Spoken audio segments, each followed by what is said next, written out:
zones, i.e., he won states in 5 of the 6. He's the only person who has done that. So we could go back and I'll show you. So his victory is more, his spread is more national. The margins are very thin, but he did well in places that he lost. So that cushioned him to get the first past the post. Okay, so he not can winning argue and certain say, places, but the numbers were good for him. yes, so he'll be losing. All the red you see, he lost. But in all the red, he was second, except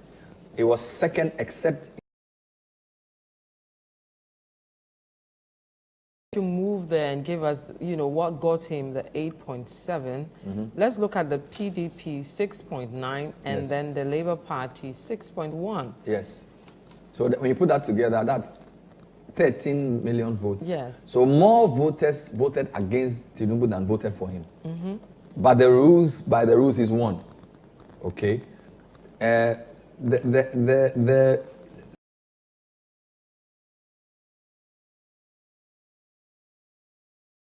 and third. So if the second and third, and again, elections are funny. Yeah. There's no way in knowing whether if you brought Atiku and Obi together, they will get the same number of votes. Yeah. But the point is that the feeling in Nigeria is split along 3 ways. What has helped Tinubu win? We can look at. So let's if you can take let's go and let's talk about that. So Bola Tinubu has, as I said, there are 6 geopolitical zones, and the 6 geopolitical zones, for those who have not been following, we have the northwest. 1, 2, 3, 4, 5, 6, 7. You can say 7 states in the northwest. The northwest is the most populous of the zones. So you have Kebbi State, Sokoto, Zamfara, Katsina, Kaduna, and Kano State, and Jigawa State. Vivian. So this is the northwest. The blue is Tinubu. He won Jigawa, he won Zamfara. So he won 2 of the 5 in the northwest.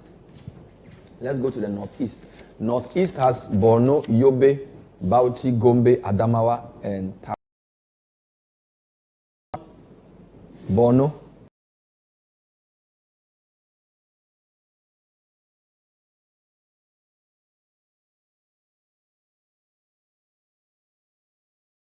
Or 1, 2, 3,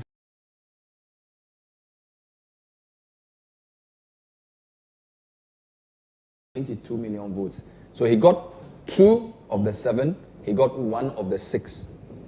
Let's continue. The southwest is his home base. Yeah. Lagos, Ogun, Oyo, Kwara. Sorry.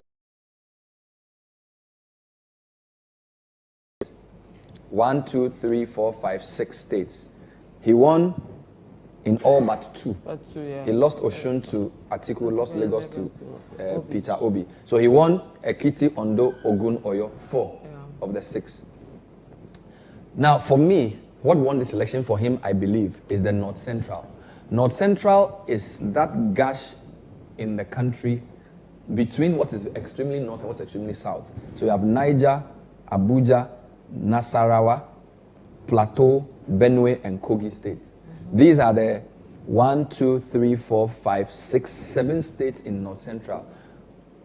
No, Atiku didn't win any of the 6. Kwara was won by Tinubu. He won Niger State, FCT and Nasarawa and Plateau, Peter Obi. Benue State was won by Tinubu, as is Kogi State. So the geopolitical zone that he doesn't win is in the southeast. Because the southeast is very strongly Igbo. Enugu, Ebonyi, Abia, Imo, Anambra. All 5 were won by Peter Obi. But even in the south, which is Edo, Delta, Bayelsa, Rivers, Akwa Ibom, Cross River, he takes Rivers. Right? So he'll say, the only geopolitical zone I did not win is here. But if you ask this same question to Atiku, Atiku didn't win anything in North Central.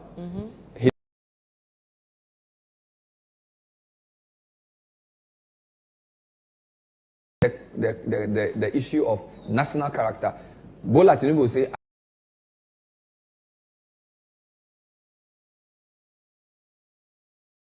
won states in 4 of the 6. Peter Obi won in how many? Obviously, Southeast, he won. South, he has seats there. Southwest, so that's 3. And then North Central, that's 4. So Obi, 4. Atiku, 4. So you get the point. Yeah. So even though the map looks red because the red states are bigger, in terms of, and of course, all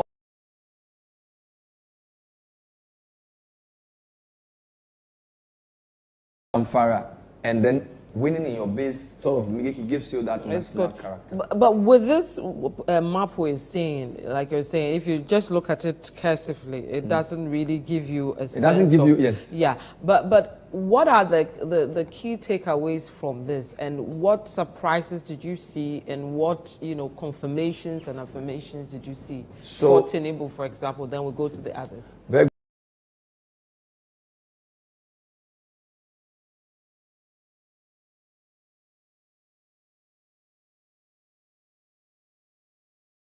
So the more nothing you go, the red. That didn't change. Didn't change, although there are some blue gashes in. Southwest will go for their blue guy, he's a Yoruba man. Southeast, South will go for the Igbo man. That's the first point. So that's although there's nuance, that's the first point. Second point is how the opposition cancel themselves out. I'll give you 2 examples. In Kano State is the largest state outside Lagos. Kano has 6 million voters. The number of people who voted are a little above 1.5 million. The former Kano State governor got almost 1 million votes, and he's in the 4th party. Yeah. Now, conventional wisdom and looking at the proximity of all the states around would tell you that if this man had not been on the ballot, a lot more of his votes would have gone to PDP than to APC. Yeah. Now, if you look at the ratios around, so let's look at Katsina. Katsina is very close. Kaduna, PDP got almost an 11% gap. Bauchi, PDP got almost a 10%, 12% gap. Conventional wisdom, although he won Jigawa, conventional wisdom will say that a lot more of this vote would have come to the red than to the blue. Probably closing the gap, obviously bringing down Mr. Tinubu's numbers and raising. So the first thing to notice, apart from the geographical predictability, is the role of Kano State. Then, of course, Peter Obi's amazing performance, an incredible run for a candidate with no party structure,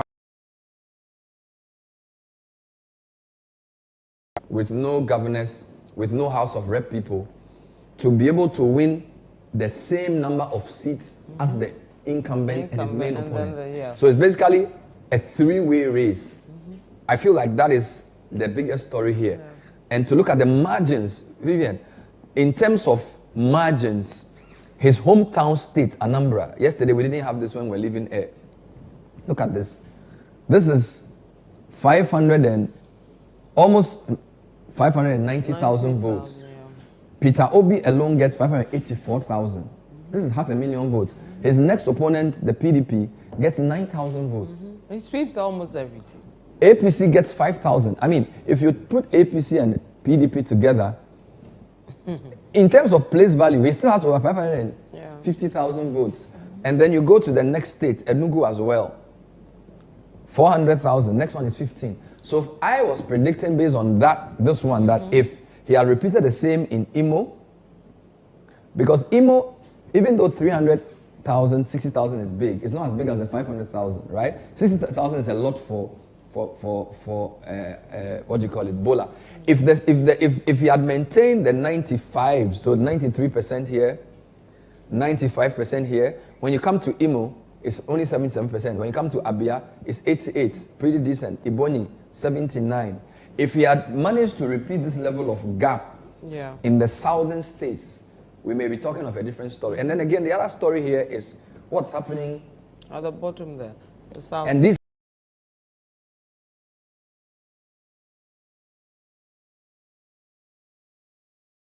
a lot of people believe is the one who got Bola to get this state, right? Even though he's supposed to be a PDP man, he believes that this man should win. And so look at the numbers that were pulled.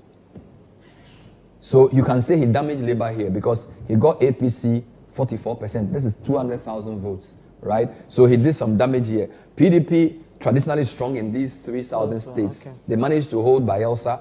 Again, Labour Party does better. You can tell that if Labour Party was to do well in this election, they would have needed these 3 states because in all these 3, they came second, right? So Bayelsa, PDP shocked them. In Rivers, APC did the same thing to them. Funny thing is that in Akwa Ibom, they came third, which is a different story on its own. So the story of local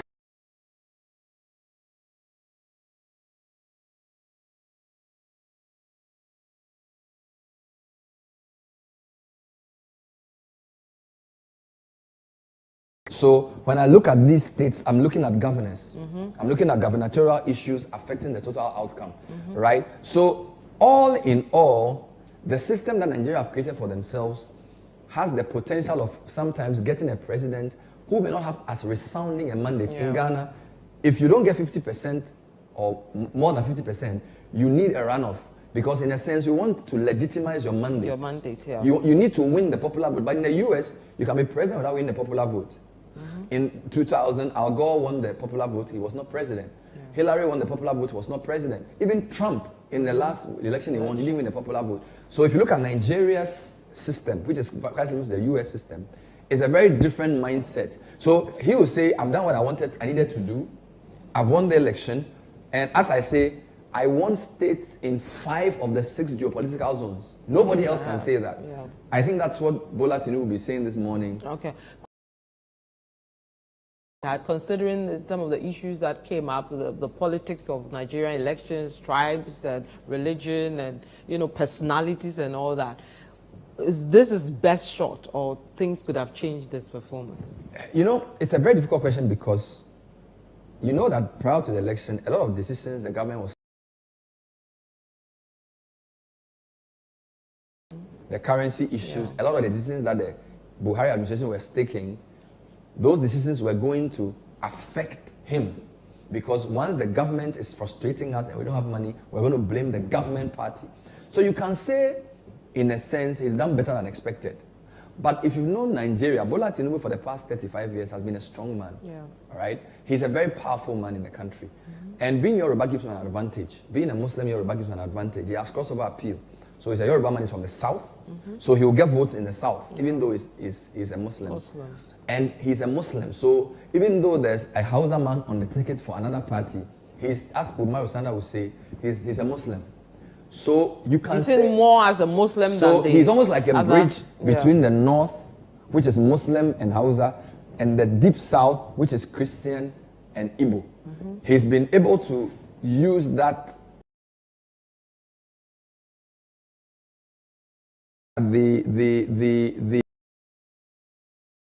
position gave this to him because, as I said, obviously if Kano did not have Rabiu Kwankwanso, we'll be saying a different story. If the PDP had maintained their ticket and Obi and Atiku had found a way to work together, they started working together during the counting when the two of them then boycotted the collation, but it was too late. So you have how many 30 million votes against Tinubu, but Tinubu with 8.7 million is president. Okay. Whilst you're still there, let's look at Atiku and Obi so that when you come and say that I don't have to push you back there. So I feel, let's start with Atiku. Okay. As I said in the previous time, this election, the northern part of Nigeria has the largest populations. Let's do a cursory view. So as I said, Kano has almost 6 million votes, but there's another big one, Kaduna.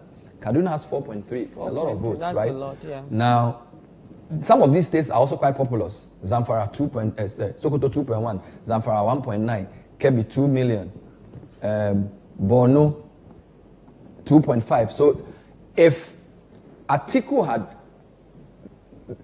performed the way a typical Hausa Fulani candidate, as the only main candidate from there performs, he would have won the election, in the sense that the typical northern state has more people than the typical southern state. As I said, these people have 22.5 million, 11.2 million, central has 15, 18, 10, and 14. So 32 million. If he had performed the way a typical Hausa Fulani man performs in an election where he's the only Hausa Fulani on the ticket, he would have won this election. But why was he struggling?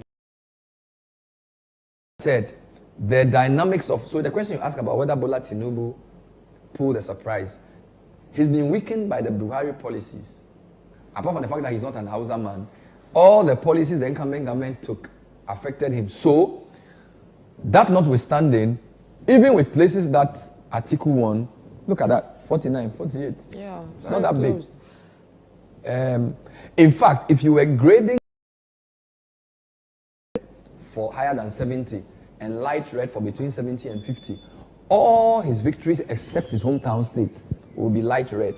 Even his hometown, Adamawa, look, 57%. Wow. So he didn't really sweep any state.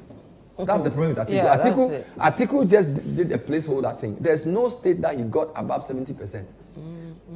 I mean, even Obi. No resounding. I mean, look at Obi. Obi is getting 95. He's getting 93. He's getting. Yeah. You got me. And you are getting. Let's go through his reds. Yeah. Even in his northeast, Yobe 52, Gombe 62. That's the highest. Adamawa 57, Taraba 37, Bauchi 49, Kaduna 40, Katsina 46, Kebbi 48. So that's his. The problem with Atiku is that he wasn't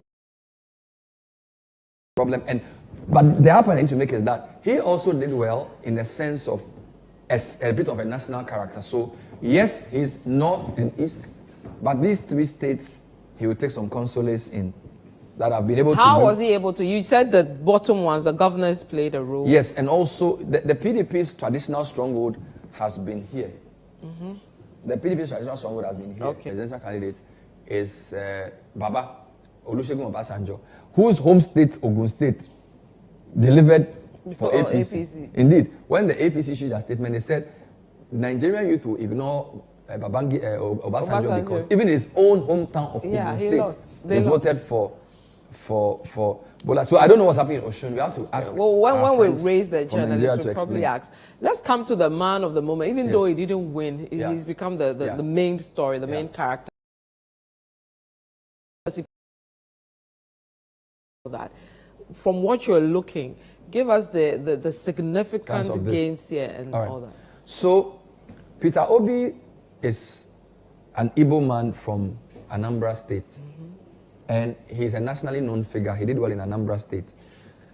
He has a strong base, but his national credentials are still questionable. Okay. What he's used this election to do is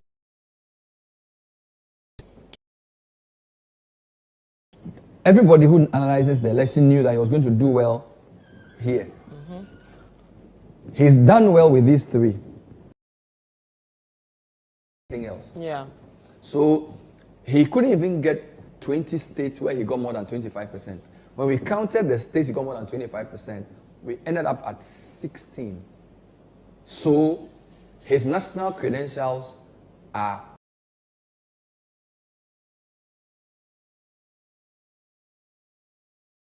of states that they won. Atiku easily has more than 25% in over 25 states. Mm-hmm. Tinubu has the same. That was Peter Obi's first problem. His second problem was that the turnout was notoriously low for the election. Look at Lagos State. If you look at the level of support he has, I mean, for anybody to be able to beat Bola Tinubu to Lagos, the person should be president. Yes. But one of the stories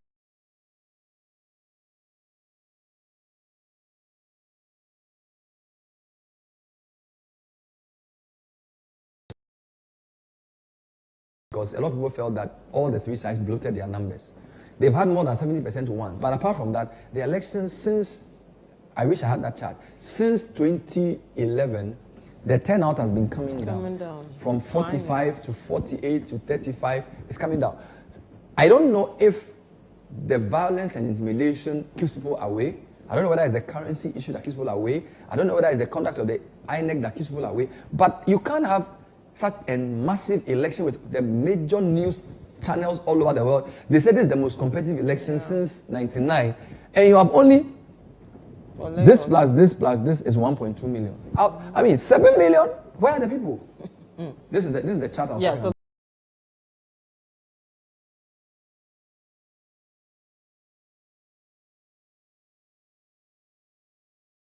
If I can move this a bit. So, Vivian, the first Nigerian election had 80% voter turnout, 1959. Now, you need to understand that in Nigeria, census are as important as elections because of the way the country is structured. It is believed that all three sides bloated their census numbers for the first major census that was held. So, because it's a federal state, there's a calculation for national resources based on population numbers. And because a lot of the resources are in the south, there's a feeling that the Northerners try to increase their numbers to get a fair share of the national cake. All right? So you have the Amadou Bello, who is like the progenitor of Nigerian political elite, with Abubakar Tafawa Balewa being the first candidate in the election against Obafemi Awolowo and Nnamdi Azikiwe. A massive decline in the 79 election after the mini coups, where somehow this was a more realistic. Again, this tells you that the voter numbers was higher, too high. Because if the if the people turn out to vote in a competitive election and the turnout is low, it's one of two. So I feel these are, people come out and vote, but the numbers that they claim, all right, to be, because after the Abacha incident in 93, people were hungry to. My friend in Nigeria said, Abacha batched them very well. So in 99, with Obasanjo's victory, you can say that in the presidential election, 75% voter turnout. But look at the scale. 2007, it's been coming down. Dropped, yeah. And the recent election was 35. I can say to you, Vivian, that looking at what we've seen on the screen on your left, this figure will be probably around 30%. I'm telling you. For an election that's supposed to be the most competitive since 99. 99 is 75. Right? The reality is that there aren't as many people in Nigeria as the census is.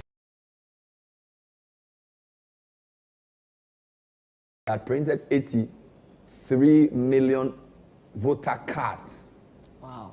Voter cards. Meanwhile, a couple of days of election, a hunter went into a bush in the southeast and said she found over 1 million PVCs in the bush. So we are asking, do they really have 95 million people on the voter register? We don't know. So but this, for anybody watching Nigeria's election, I mean, look at this.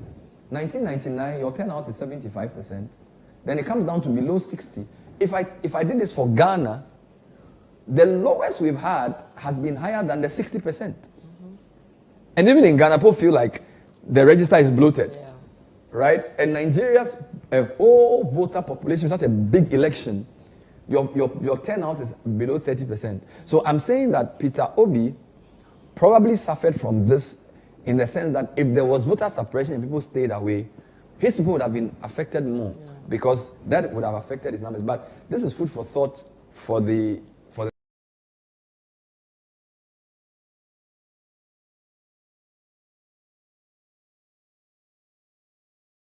This doesn't make sense. We can go back here and wrap up. So go back and So Peter Obi has a couple of things to take from this election.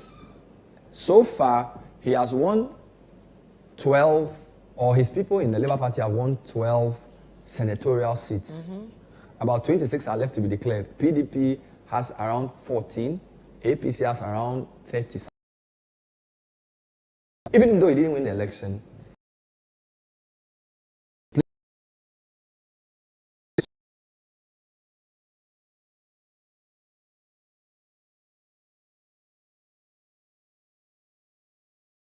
if his performance continues, he will probably be represented in both houses. Also, can say he controls this base and he can work his way up. I think this he didn't do well here. I was tipping to win this. Benue.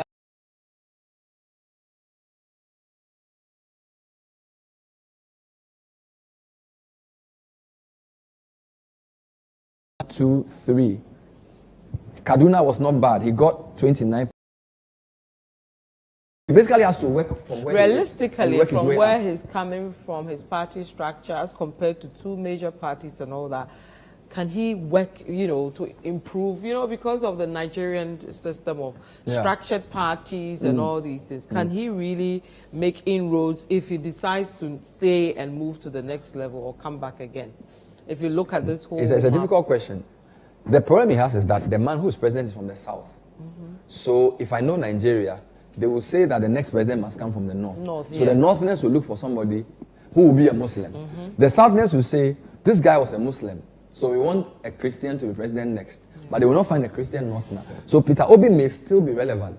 If he can then convince those on this side to support him, then the next election will be very similar to the elections we saw here, where you have all the northerners going for one party. So my prediction is that after Bola, the next Nigerian election, if Peter Obi is still there, and the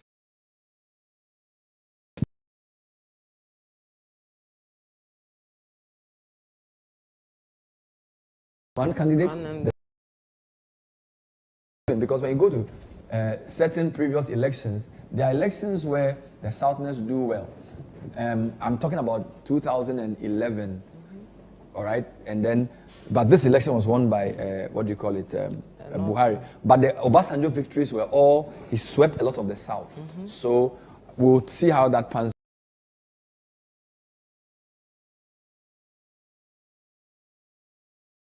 State elections, there's a lot of resort to the courts. And the thing you need to know is that the Ghanaian system, once you are voted for in December, in a month. In Nigeria, it's not the same. In Nigeria, you are voted for in February, or let's say March. You are sworn in end of May. So he has the whole of March, the whole of April, and possibly the whole of May. So if these two guys want to go to court, they have 3 months to do that. Right? And we've seen gubernatorial elections overturned in Nigeria. The Nigerian courts are fiercely independent. So watch this space. Tinubu is the president-elect, but don't rule out a court case. All right. Okay. You made your conclusion. Yes, we're done. I can okay, then you can take your seat now. So we will go to the phone lines now and speak to the spokesperson for the Labour Party, Dr. Yunusa Tanko. If it's on the line, hello, sir. Welcome to our special program on your elections. That's the Nigerian elections. Dr. Yunusa, can you hear me? Hello. Yes, sir. Can you hear me? Yes, I can hear you. Wow. Welcome to Citi TV. Hello. Yes, sir. Can you hear me now? Yes, I can hear you. Okay. Welcome to Citi TV. Your initial remarks on the results of the elections. Go ahead. I'm asking you your initial remarks on the results of the election.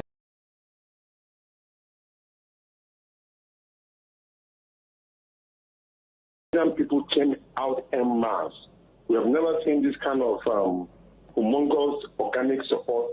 Nigerian youth especially came out to vote for a candidate of their choice, especially our own candidate, Peter Obi and Betty Baba Ahmed. This for us is the most monumental point of the election, and we are so glad to that. Unfortunately, their will and their determination was subverted by the Electoral Commission. Held it down for too long. And by this I mean not to be clear, it was not clear, and was not fair, and was not free for the mandate of the people to be actually actualized. And that is the reason why the outcome of the election was a sham, was totally condemnable, and we were not happy with the outcome of the results that came out, but because of the processes that was poorly managed by the Electoral Commission. Okay, let's start with some of the areas and the results that came in and your protests around those areas. And then we'll look at what you intend to do to deal with what you call a shambolic, election. Which areas do you think that the INEC did the wrong thing in terms of the results that they declared? Okay, number one, INEC made a promise to the Nigerian people that there will be primordial accreditation of voters, which will take place, and then you will vote immediately. That was supposed to take place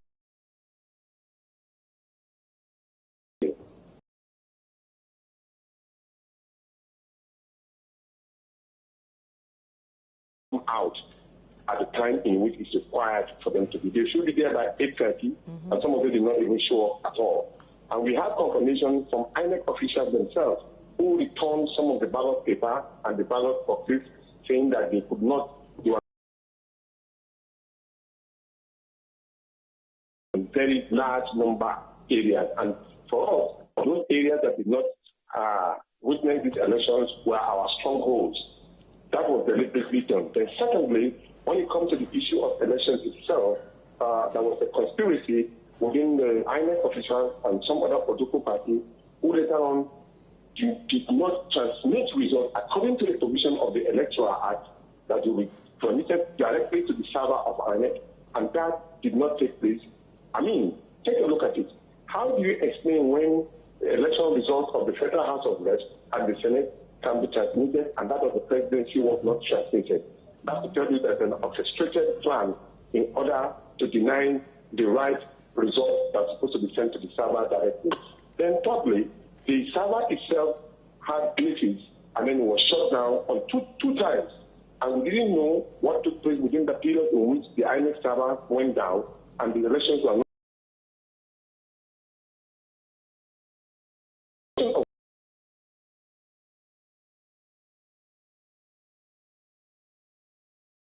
Different sects of the people or different tribes were denied openly in the public domain that these particular people, if you are not going to vote for APC, you don't show up at this polling unit.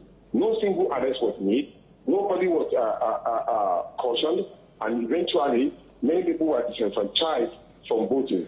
Now talk about pre-location on how to locate your polling unit. Most of the people who are supposed to vote could not identify where their polling units were. And then there was restriction of voters from moving from point A to point B. That denied a lot of people from voting. That is why you see there was an apathy as regards to the total turnout, because only out of the 96 registered voters, we have only 20% of the voters that turn out to vote for the president of the federal.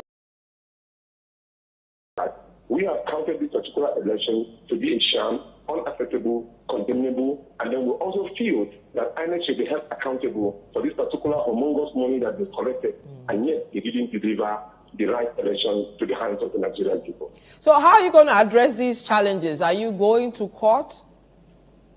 Of course, we are challenging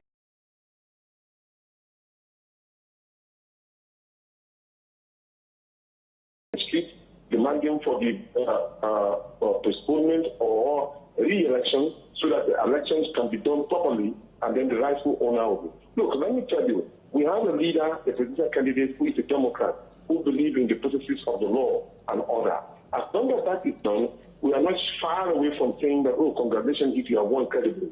But of course, if you defeat or if you defeat it through a manipulative way, we will challenge it through the instrumentality of the law, which we intend to do, because we have our authentic results all packed up and we are ready to present it to any part of this country and to defend it accurately. So one, you're going to court, two, you're on the streets protesting. How long are these protests going to happen? Till the results are overturned, or till what? Many organizations have started the protest already. It's going to go around the whole 36 states of the Federation, and everybody is expected that those believing us will also protest. Because look, we are fighting for the soul of this country. We cannot continue in this particular negative way and expecting the right results to be maintained on the Nigerian people. No, it is totally impossible, and we will reject it in totality. What is the future of Peter Obi? Future of what? I'm saying, what is the future of your candidates? We believe strongly that our mandate will be returned to us through the implementality of the law. So the future is actually secure. Right. Before I let you go, tell us, we know that the results are still that, but how are you guys doing with those ones? Come again? I'm saying that the Senate seats and all that results are still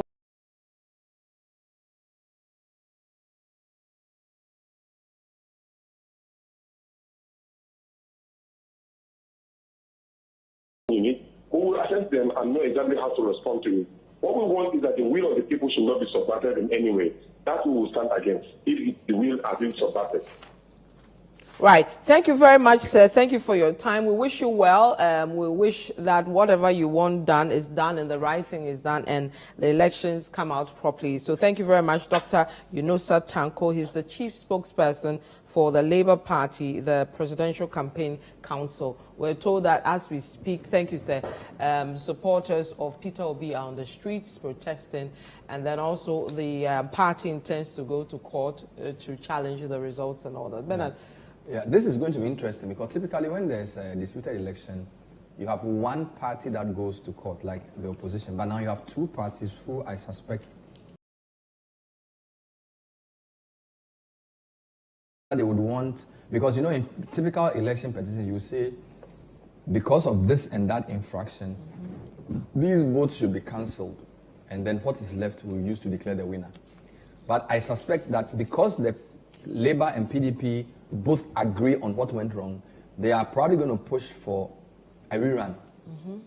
They are going to say that the whole election, what was agreed was not followed through. So it's not like they're saying, of course, they could also say that recalculate the result, but because the server thing was not done, I feel strongly that they may ask for a whole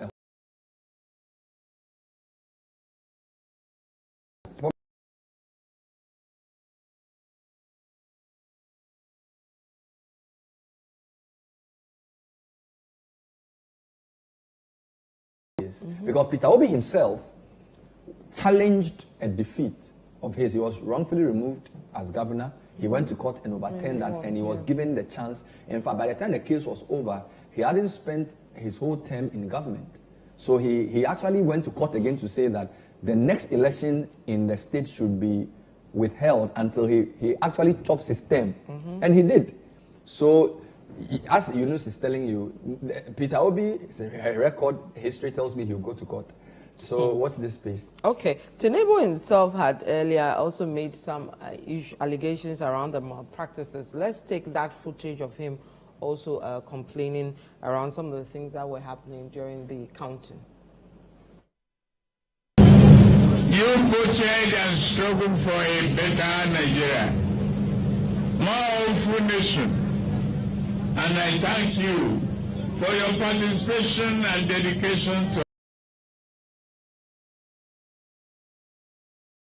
You decided to place your trust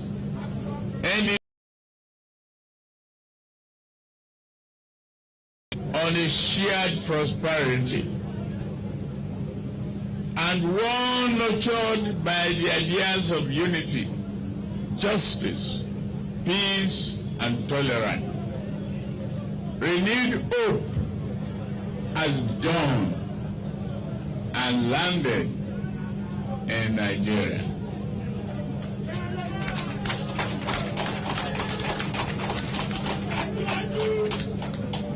I represent that promise, and with your support, I know that promise will be fulfilled. You will, and we will achieve it together. I commend INEC for running a credible election. No matter what anybody says, it is. I never see any of you who did not make either arithmetic mistake or grammatical error and their classes, not to talk of the reported, were relatively few in number and were immaterial to affect the final outcome of this election. Let's be realistic. But is the underlying report reliable? Yes.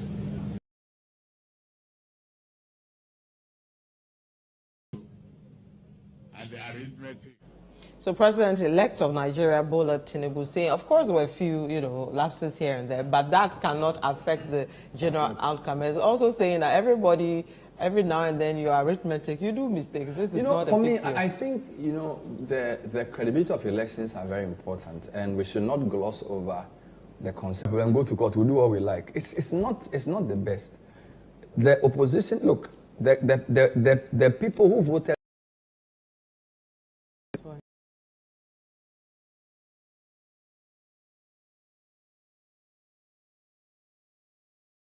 the EC will admit that things went wrong. You can ask them. So let's see. The judges may, but I don't want us to dismiss the complaints of the opposition on the basis that they are sore losers.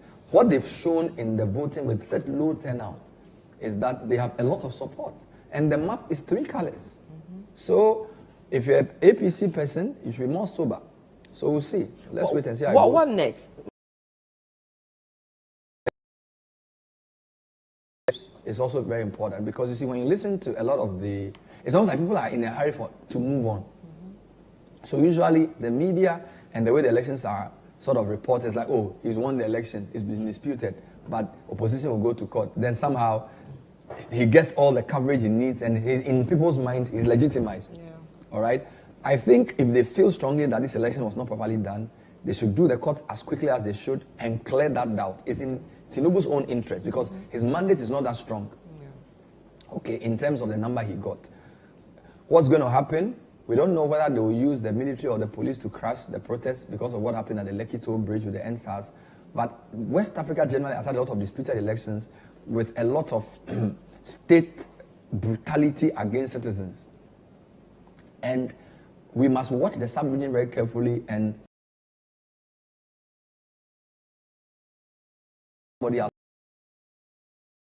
better. We've done elections for years. We need to do things better. The EC has questions to answer, and they should answer those questions as they have to. All right? So if somebody wants to protest, so long as it's not violent, let them do their protest because it's part of the democracy we've chosen for ourselves. And a lot of West African countries will be looking at this. And some will use the same playbook if we endorse what many consider to be a robbery. What are you telling the other incumbent governments? That you can do the same after 2 or 3 weeks of noise, things will die down, you are legitimized. So we should, it's in all of us our interest to not just allow them, but to follow the court case, understand the issues that came up, so we will not repeat those mistakes in our own country.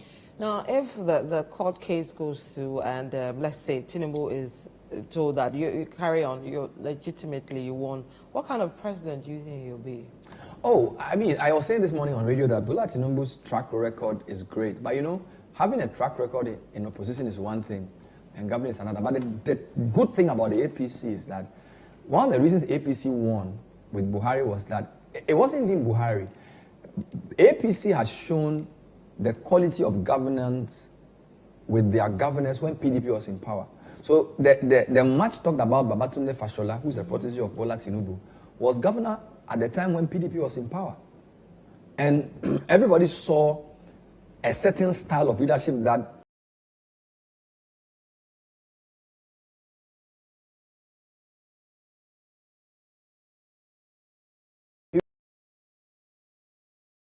he's one of the leaders you've seen who has a lot of people he's raised. He's seen those who took over, they even did better.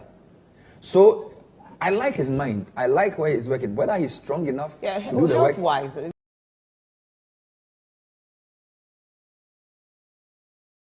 his track record and what he has done, I think if his election is legitimized, if there's a court case, whatever, he will be a solid guy. He will be, because you should see what he's done. Yeah. And his message was very simple. You know what I can do. And he's very known in Nigeria. He's been in their politics for about 30 years. Everybody knows him. If he has the energy to do the job, he will be a good leader.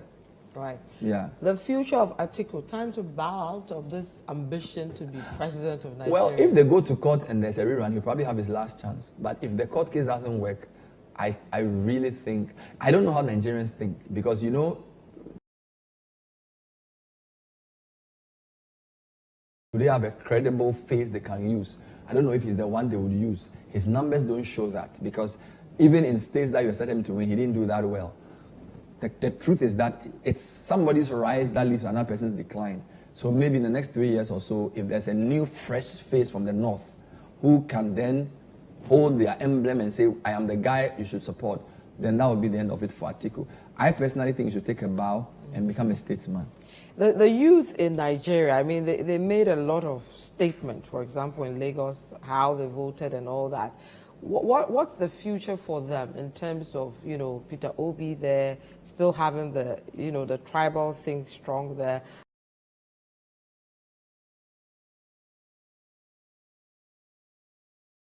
Nigerian politics, because the old people are really and still in charge. The good thing for Nigeria is that there are so many levels of governance. So it's not like Ghana where the president appoints everybody.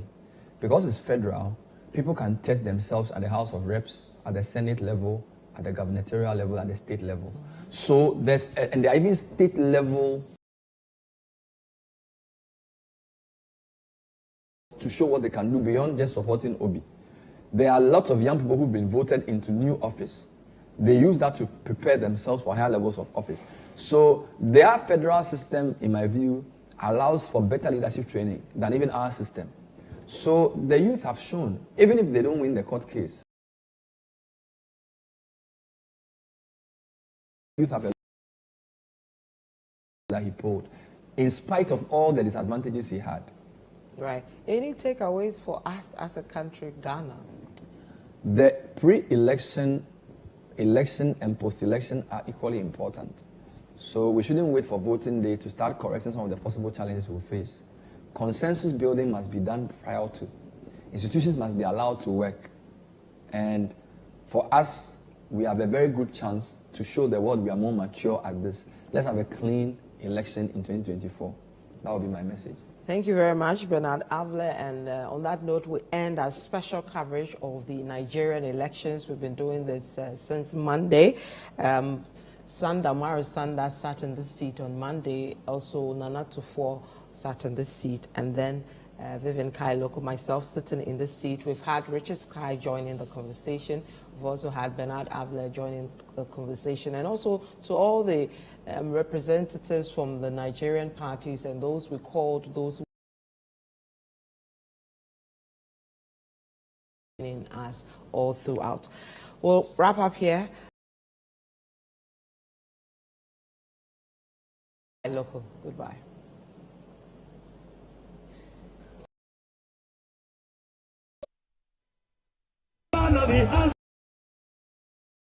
We need for Nigeria now.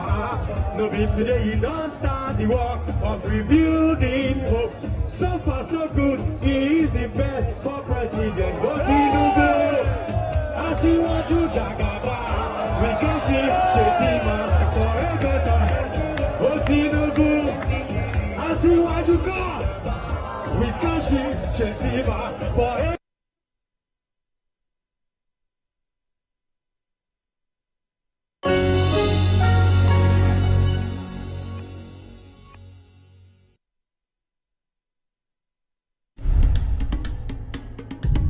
The Heritage Caravan 2023.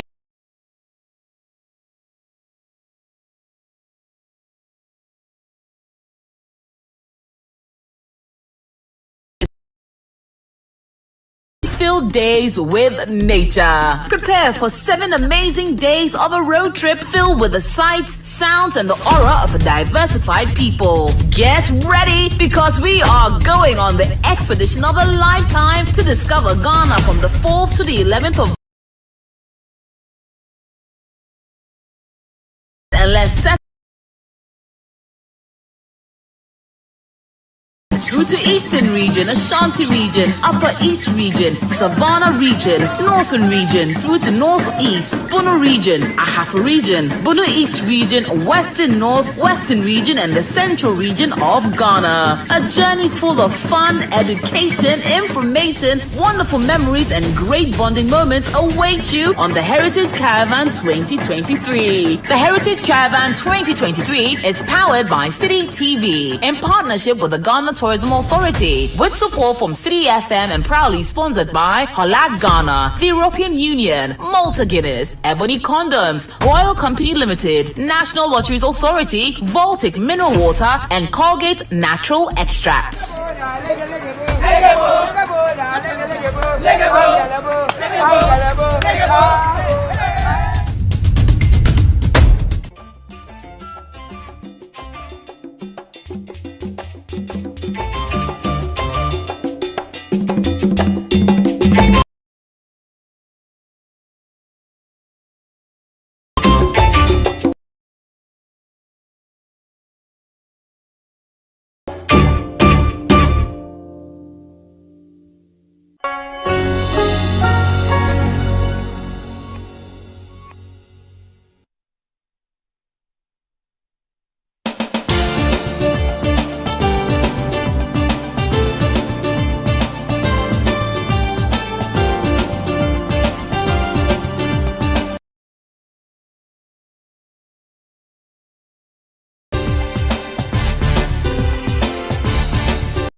The New Patriotic Party says it will break the 8, something that the APC is trying to do in Nigeria.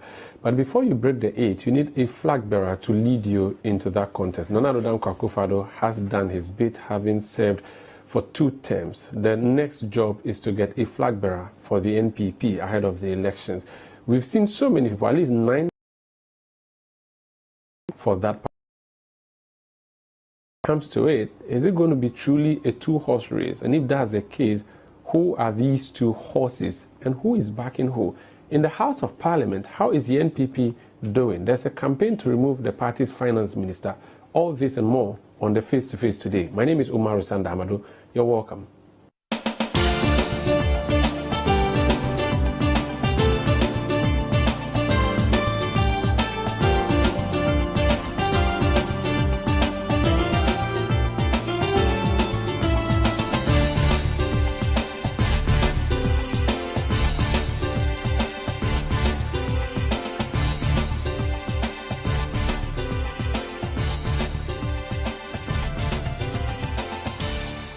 My guest on Face to Face is a member of parliament from the heart of Kumasi, a constituency known as Subin, the Honorable Eugene Boachi Entry. You're welcome to Face to Face. Thank you, Mario. How are you? Well, I can't complain. I didn't know Subin was in the heart of Kumasi until Very, very happy. I hear like you are the main. How is the fulcrum of NPP. I see. How is the constituency doing? It's good. I mean, all I can say is that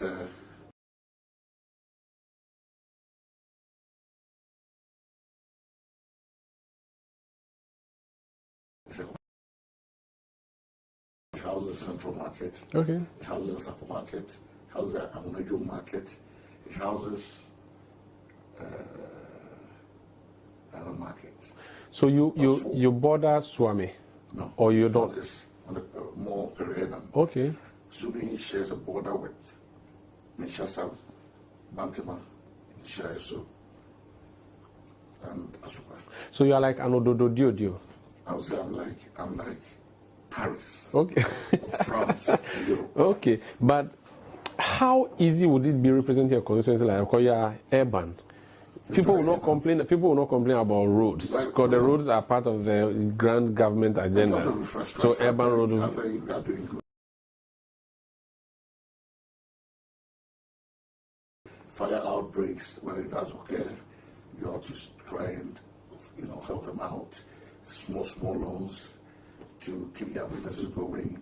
And in the wake of the pandemic, there were other issues also arising out of loss of capital. But what do you campaign on? In rural constituency, they campaign over roads, they campaign over health posts, they campaign about water. What do you campaign about water?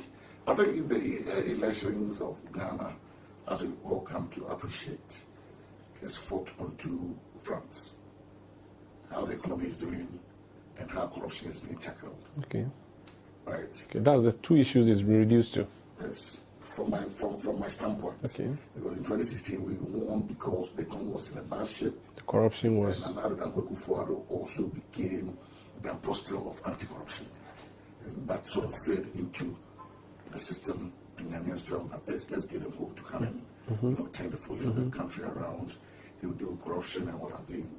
It led to the creation of the Office of the Special Prosecutor and what have you. So but that's what it boils down to. When it comes to government, what to do, understand? Regardless of whether you are in power or out of power, it is incumbent upon every government to so do. Because you are elected to preside over the taxes of the Ghanaian taxpayer. So what are you going to use these taxes for? You were Deputy Minister for Works and Housing. Works is generally an urban issue.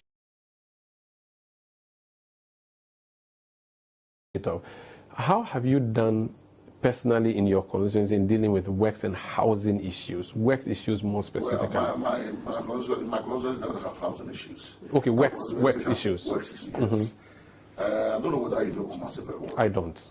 Okay, so from the sports stadium, the junction where the sports stadium borders the kitchen. Growing up in Kumasi in those days, there was a video showing place there called the Trump. So video center. The video center. Behind it, it was a huge train. From there all the way to the Catholic Church and beyond, heading towards Amonga.